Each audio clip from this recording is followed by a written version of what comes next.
As we traverse the currents of time, a pervasive global plan is subtly replacing capitalist systems with socialist ones, a plan that's been decades in the making, intricately woven by the Fabian Society. This isn't a sudden takeover, but a slow, methodical shift that flies under the flag of peace, targets the impressionable minds of the youth, and spans generations.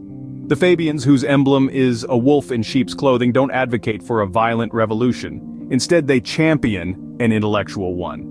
Their battlefield isn't littered with physical debris, but filled with minds molded to the rhythm of their ideology. Their war cry isn't a deafening roar, but the silent whisper of indoctrination in our educational systems.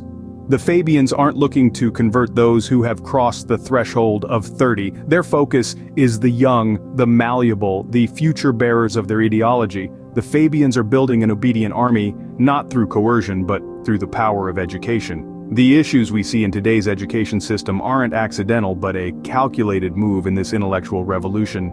But what happens when we resist? George Bernard Shaw, one of the founding members of the Fabian Society, had a chilling perspective.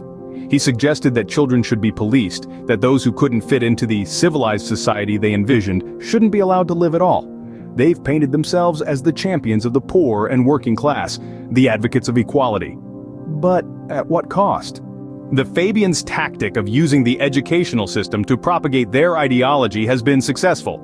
They've created an army that first tolerated, then accepted, and now advocates their ideas.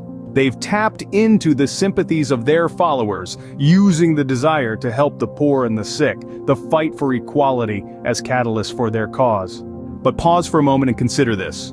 What happens to our agency, our ability to choose, in a world where the Fabians' plan comes to fruition?